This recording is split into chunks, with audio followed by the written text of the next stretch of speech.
to my kitchen. I am making some white chocolate raspberry cupcakes and I want to bring you along with me.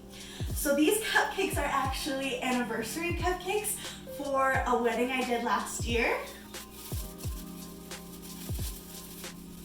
We have white chocolate cupcakes here and we're going to fill them with a raspberry filling. This cool little core I got. I originally found it at Walmart, but I found a similar one on Amazon and I've linked it in my bio if you're interested. Okay, but this wedding was one of the last weddings I did last year before everything shut down. And so every wedding's super special to me, but this one was like extra memorable, not only because of the timing, but also I assemble wedding cakes on site, and this one I was actually assembling in front of the buffet line. It was kind of wild to have like a moving audience while doing it and having people like ask questions and things and like telling jokes. It was really, really fun. The energy was electric. Oh, I loved that wedding. I even got to see the bride and groom. They sat down to eat a little something while saying hi to people, and so I got them in my video, which was super cool. They're just so cute. I love them, and I'm so excited to be able to do anniversary cupcakes for them. The tradition is usually to save a slice of the top tier or the entire top tier and then freeze it and eat it on your 1 year anniversary. But they had a faux or dummy or styrofoam top tier. Woo! Don't talk and hold filling at the same time. It's okay. Pretty unscathed, just on the tray. What was I saying? Oh, they had a dummy top tier until they didn't freeze any. So I'm excited to be able to make fresh cake for them. So these white chocolate cupcakes are getting filled to the brim with raspberry filling. I like to stick the bag in there, give a good burst, and then swirl it so it doesn't go everywhere, hopefully. But you get the idea.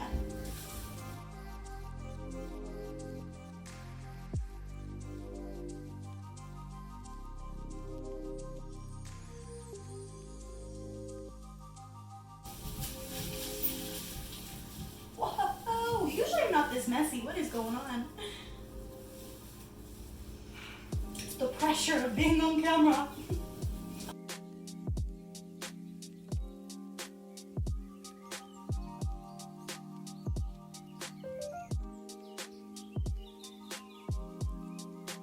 Okay, they're all filled. Now we're going to take the middles that we took out of them and we are going to a little squish and top it off because we want to get all the cake as much as possible.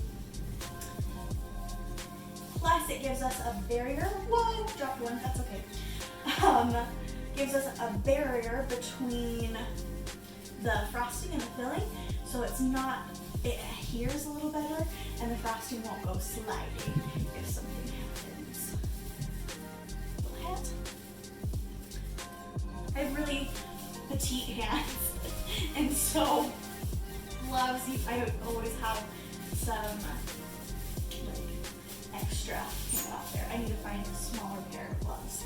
But you buy like 500 of them at a time, and so it's like, let's get through these before we buy more. But I need to find much tighter and these big ones. Maybe I need to search on Amazon. My baking store or something. Let me know if you have a good suggestion for petite hand gloves, because, oh, see, I need it.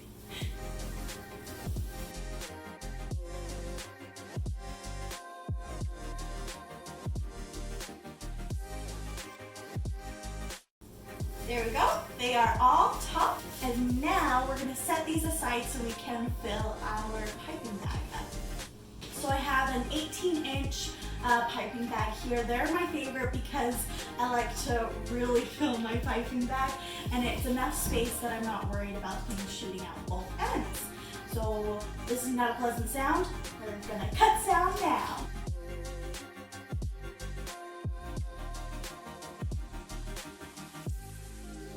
Sound back on. Okay, now I have cut a hole in the bottom, and I'm going to take my Wilton 1M tip and pop it in there. The hole I cut is a little bit too small, and it's just barely hitting the top of the ends of my tip, and I don't want to sacrifice any of that beautiful ruffle. So I'm going to chop off just a bit more. There we go. It's not too much that I'm worried about the frosting or the tip shooting out, but it's enough that everything will be untouched by the dye. So what I like to do is when it's rolled down like this, put my hand and cup it like this, and then I'm able to put frosting in it without any special tool. This took some practice and a little bit help of the body, just holding the bowl steady, but it makes you feel so powerful being able to do it with your two hands.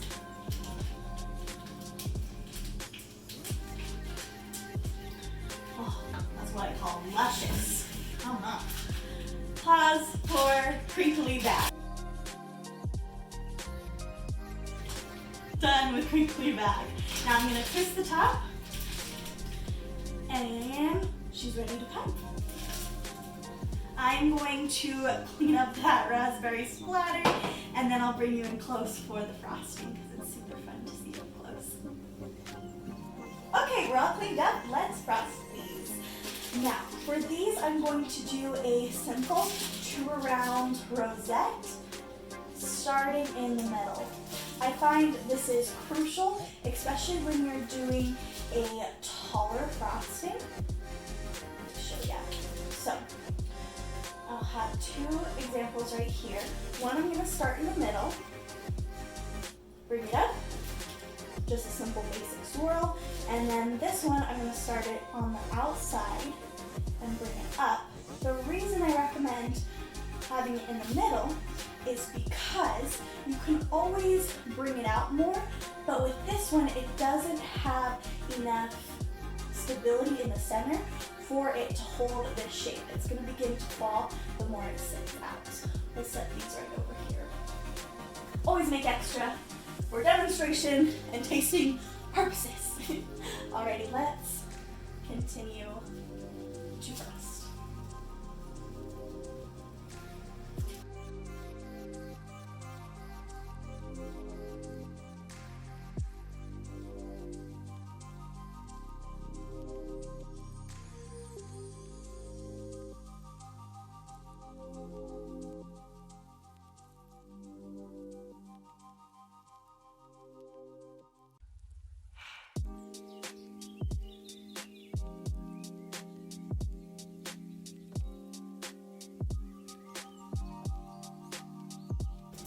Pausing halfway through to add in our sprinkles. I want to add these before they set.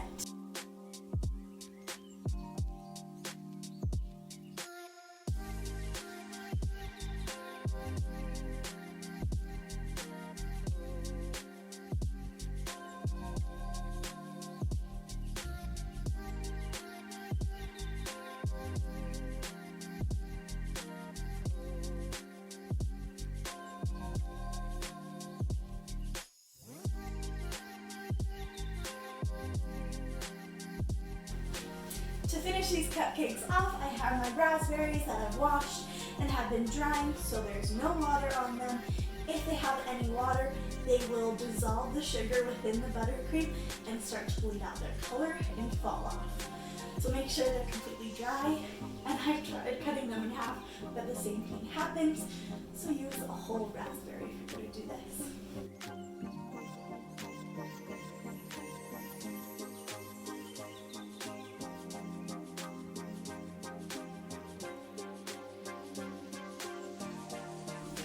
These cupcakes just scream wedding to me.